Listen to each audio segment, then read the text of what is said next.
Keesokan paginya, Ash datang ke lokasi proyek karena mendapatkan kabar terjadi sesuatu yang besar. Apa Avanas sedang menyiapkan kejutan untukku? Terakhir kali dia memanggilku, dia memberikan presentase keuntungan. Aku jadi tidak sabar. Namun begitu sampai di lokasi proyek, Ash langsung merasa heran karena semua orang, baik pekerja maupun pengawas terlihat gelisah dan ribut satu sama lain. Ada apa ini? Tanya Ash. Baguslah kau cepat datang, Tuan Victor. Avanas mendekati Ash. Berbeda dengan biasanya, Avanas terlihat sangat dingin dan menakutkan. Akan lebih baik kalau kau mengetahui situasinya terlebih dahulu. Avanas memberikan sebuah tablet pada Ash. Ah, apa ini? Ash tidak percaya dengan yang ia lihat. Petinggi Victor yang kau tugaskan untuk mengawasi proyek secara langsung, melakukan penggelapan dana. Jumlah yang dia ambil sebesar 80% dari modal proyek, ujar Avanas. Bagaimana bisa? Ash benar-benar tak bisa mempercayainya. Petinggi yang ia tempatkan adalah orang terdekat, sekaligus orang yang membantunya sejak lama. Akulah yang harus menanyakan itu, Tuan Victor. Karena kau bilang akan menjamin keamanan proyek, aku lepas tangan dari hal ini. Tapi apa yang terjadi sekarang? Kerugian besar terjadi karena ulahmu. Kau tidak becus menangani sebuah hal kecil. Bagaimana bisa seorang petinggi dan orang terdekatmu melakukan penggelapan dana di bawah pengawasanmu? Avanas menekan setiap kata-katanya, dia sangat marah. Ini tidak mungkin. Dia tidak akan melakukan hal seperti ini. Ini pasti tuduhan tak mendasar dari seseorang, tak ada bukti jelas. Ujar Ash. Tidak ada bukti jelas, katamu. Tuan Victor, apakah kau sudah buta? Aku memberikan buktinya dengan jelas di sini. Avanas menunjuk tablet yang dibawa Ash.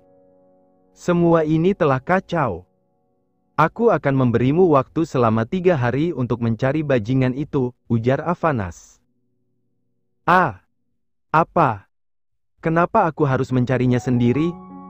Tanya Ash. Karena kau adalah orang yang bertanggung jawab atas dirinya. Jangan lupakan itu, Tuan Victor.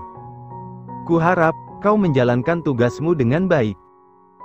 Jika dalam 3 hari tidak ada kabar lain, aku akan membatalkan kerjasama kita dan menuntut ganti rugi kepadamu.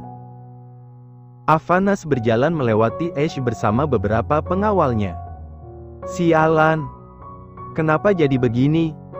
Ash melempar tablet ke lantai hingga layarnya retak dan mati.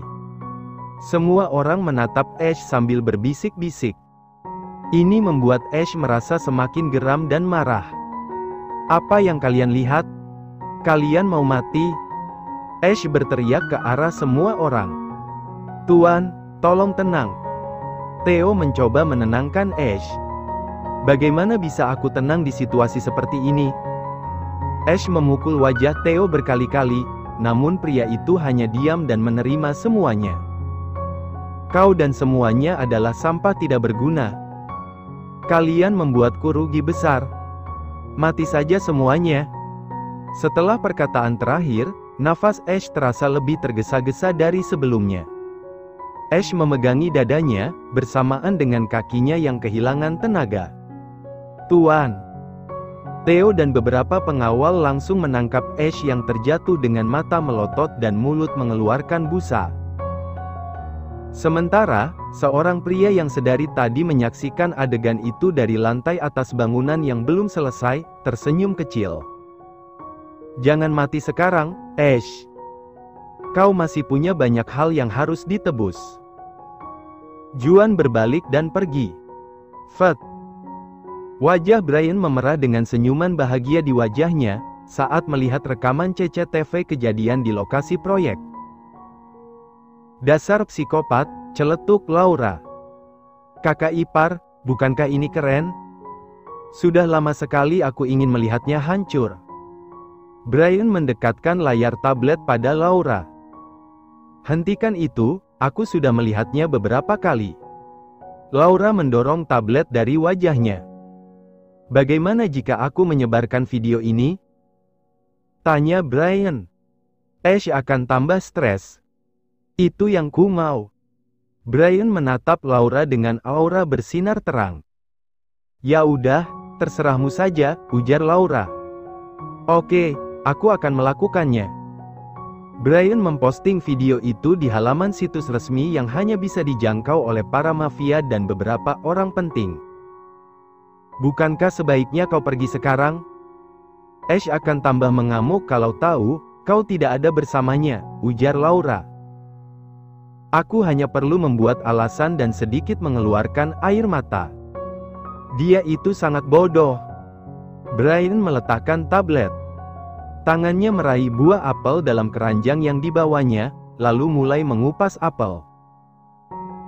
Lagi pula, kalau aku pergi, siapa yang akan menjaga kakak ipar? Tanya Brian.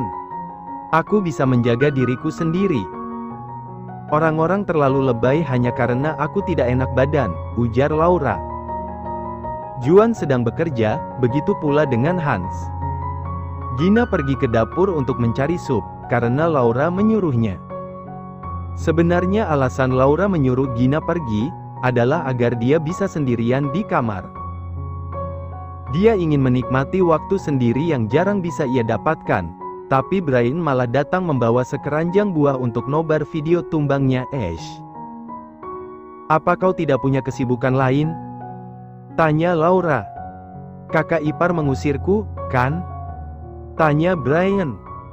Jangan membuatku terdengar jahat, dong. Aku mau menikmati waktu sendirian, ujar Laura. Bilang dong dari tadi. Aku pergi dulu, cepat sembuh ya, kakak ipar. Brian keluar dari ruangan, ia berpapasan dengan Gina yang baru datang membawa semangkuk sup hangat. Ini supmu. Gina mendekati Laura. Gagal deh hidup tenang, lirih Laura. Jangan banyak bacot dan habiskan ini. Gina memberikan mangkuk sup pada Laura. Kemana Brian pergi? Tanya Laura. Ke kiri. Kenapa? Apa Cecilia ada? Tidak, dia sudah pergi sejak kemarin malam. Aku tidak tahu kemana dia. Gina duduk di tempat Brian duduk tadi. Oh, apel. Gina memakan apel yang sudah dikupas dan dipotong oleh Brian. Itu untukku, tahu. Jangan pelit. Kau, kan, bisa mengupasnya lagi, ujar Gina dengan mulut penuh.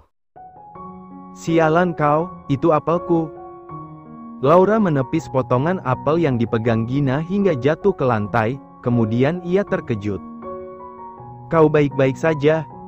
Tanya Gina. Ia tidak marah saat Laura melakukan itu, malah merasa khawatir. Aku. Laura memandangi tangannya yang habis menepis apel. Dia merasa sangat aneh. Aku akan memanggil dokter, oke? Ujar Gina. Jangan. Sudah kubilang, aku tidak mau melihat dokter. Laura meninggikan suaranya, ia kembali terkejut dengan perilakunya. Wah. Gina merasa canggung karena dimarahi seperti itu. Maaf. Lirih Laura. Aku akan keluar. Jika perlu sesuatu, bunyikan saja loncengnya. Gina meletakkan sebuah lonceng di atas nakas sebelum keluar dari kamar Laura. Laura meletakkan mangkuk sup di atas meja. Ia memejamkan mata dan mengatur nafasnya. Laura memang merasa aneh beberapa hari belakangan ini. Ia jadi lebih sensitif dan mudah marah. Biasanya dia memang berteriak dan mengumpat, namun tak sampai menyakiti perasaan orang seperti tadi. Hah? Aku kenapa, sih? Laura menggigit bibir bawahnya. Karena terlalu kuat memikirkannya, Laura sampai tak sadar akan kedatangan suaminya. Laura? Juan menarik dagu Laura, membuat wanita itu menatapnya. Oh, kapan kau di sini? Laura terkejut. Jangan menggigit bibir seperti itu, kau akan sakit, ujar Laura. Laura memalingkan wajahnya. Apa terjadi masalah? Tanya Juan. Apa kau merasa sesuatu yang aneh terjadi padaku? Tanya Laura. Seperti terlalu sensitif. Kau pasti sedang banyak pikiran, itu wajar saja. Jawaban Juan membuat Laura tersadar, kalau bukan hanya dirinya yang merasakan perubahan itu. Maaf, ya. Kalau aku jadi sensitif akhir-akhir ini. Aku juga tidak tahu apa yang terjadi, aku hanya tidak bisa mengontrol diri, ujar Laura. Tidak apa-apa. Aku mengenalmu lebih baik dari siapapun. Jika kau dalam situasi seperti ini, kau tidak sedang baik-baik saja. Juan menggenggam tangan Laura. Tanganmu dingin sekali, ujar Laura. Haruskah aku melepaskannya? Tanya Juan. Jangan. Laura menarik tangan Juan. Berbaringlah di sebelahku, bisik Laura. Baiklah, ratuku. Juan berbaring di sebelah Laura, memeluk erat istrinya. Laura benar-benar memeluk Juan dan menempelkan wajah di dada pria itu, seakan menyalurkan kehangatan tubuhnya pada Juan. Bagaimana pekerjaanmu? Tanya Laura. Baik, seperti biasa. Kuharap semuanya terus baik-baik saja, walau ini harapan bodoh. Laura tersenyum dengan kedua mata terpejam. Katakan itu di hari Natal. Memangnya Santa akan mengabulkan permintaanku? Dia tidak memberiku boneka beruang besar saat aku memintanya di hari Natal, ujar Laura. Santa memang tidak memberimu boneka beruang. Tapi dia memberikanmu seorang suami yang sempurna, balas Juan. Dasar. Laura mengeratkan pelukannya. Tak sampai semenit, ia jatuh dalam tidur pulas. Juan menemani Laura di sana sekitar setengah jam, hingga asistennya mengetuk pintu. Mau tak mau, Juan harus pergi untuk menyelesaikan jadwalnya. Jaga Laura di dalam. Kondisinya sedikit buruk sekarang, jadi jangan buat dia lebih. Kemana kita sekarang? Tanya Juan. Menemui Chad Abraham. Kak. Juan menoleh ke arah Brian yang mendekatinya. Kau dari mana? Tanya Juan.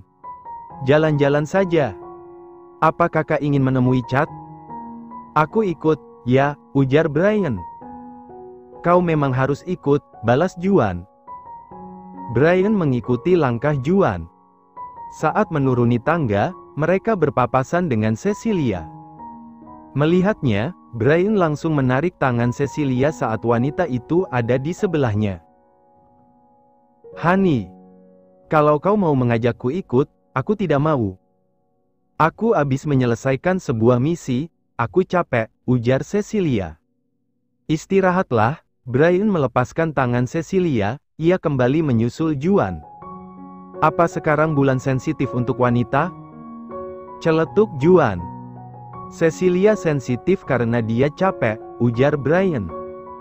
Lalu, kenapa Laura sensitif? Mungkin kakak akan segera memiliki putra, canda Brian. Namun perkataan Brian cukup membuat hati Juan tersentak. Kalau dipikir lagi, ibu hamil memang sensitif, kan? Apa Laura sudah terlambat datang bulan? Akhir-akhir ini juga dia sakit, mungkin gejala awal kehamilan? Juan yang tak begitu mengetahui soal kehamilan berpikir keras.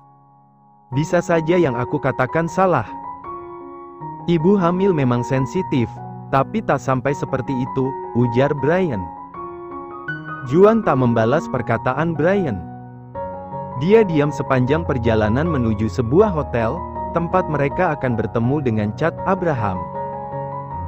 Saya sudah menunggu Anda, ujar Chad saat Juan, Brian, dan asisten Juan masuk ke dalam kamar hotel yang ia tinggali. Kau menyelesaikan misimu dengan baik, Tuan Abraham.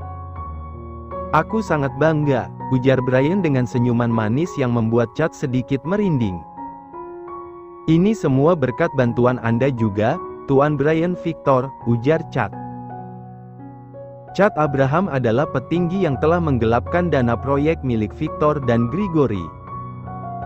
Sebelumnya, dia sudah ditemui oleh Brian, saat ia ketahuan menggelapkan beberapa dana milik Ash. Brian mengancam akan memberitahu Ash soal hal ini, jika Chad tidak mau bekerja sama dengannya. Chad setuju untuk melakukannya, karena ia tahu akan mendapatkan keuntungan yang lebih besar jika mengikuti Brian.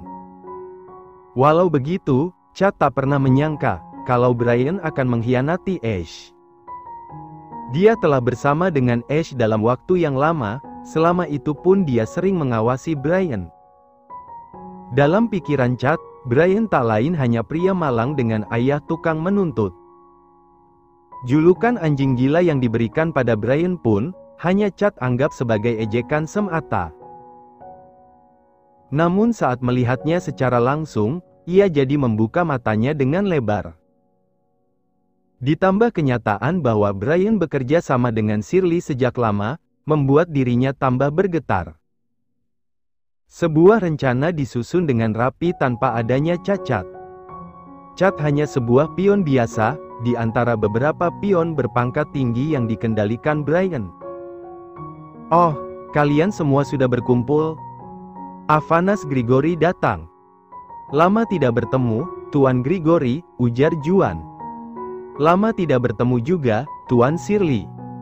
Bagaimana bulan madumu?" Avanas tersenyum. "Itu sudah lama sekali dan kau baru menanyakannya sekarang. Karena aku ingin mendengar jawabannya dengan mulutmu sendiri." "Menakjubkan. Aku selalu menikmati kebersamaan dengan istriku. Aku berencana memberinya kejutan lain nanti," ujar Juan. "Tuan Shirley memang bucin, ya?" Avanas berjalan ke arah sofa dan duduk di sana. Ia melirik Chad yang langsung memalingkan pandangannya. "Apa kau masih takut padaku? Ah, ini membuatku merasa seperti orang jahat." "Berhentilah bersikap seperti itu, bukankah kita satu tim?" ujar Avanas. "Ya, semua ini telah direncanakan oleh mereka berempat sejak awal. Masing-masing akan mendapatkan keuntungan tersendiri." Brian bisa melihat kehancuran pelan Ash, begitu pula dengan Juan. Avanas tidak mendapatkan kerugian apapun, karena uangnya tetap aman, di sisi lain ia mendapatkan hiburan baru.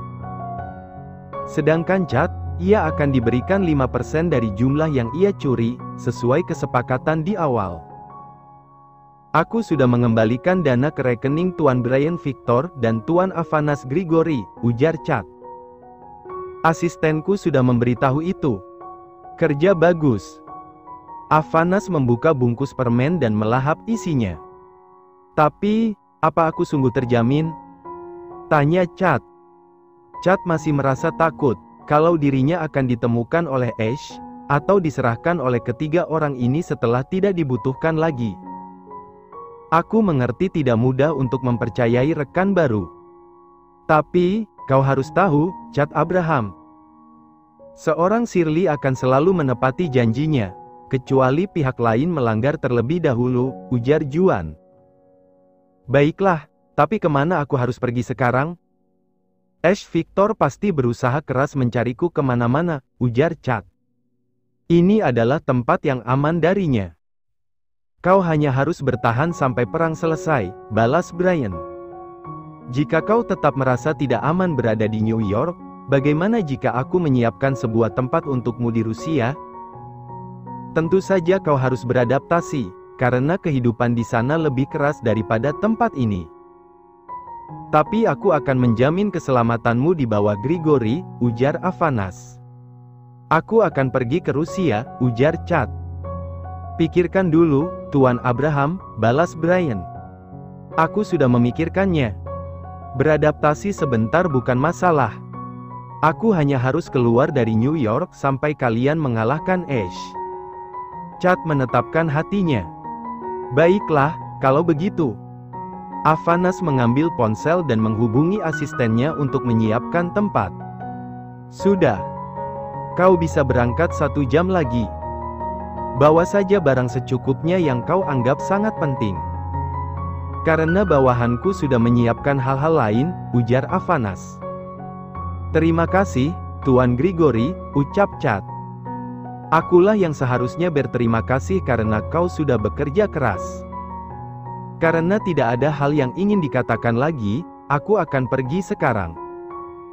Sampai jumpa lagi, semuanya. Avanas pergi lebih dulu. Dia sangat keren, celetuk Brian. Aku lebih keren, balas Juan. Ah, apa kalian tidak akan pergi? Tanya Chad. Kau mengusir kami, Tuan Abraham? Tanya Juan. Bukan begitu, aku harus bersiap, ujar Chad. Baiklah, kita harus pergi dan memberikan beberapa privasi pada Tuan Chad. Brian merangkul bahu Juan dan membawa saudaranya keluar dari kamar Chad. Kau akan membunuhnya? Tanya Juan. Tidak, dia cukup berguna di masa depan. Sulit mencari orang-orang yang bisa menggelapkan dana sebaik dirinya, ujar Brian. Kadang, sulit untuk mengerti dirimu. Juan menghela nafas.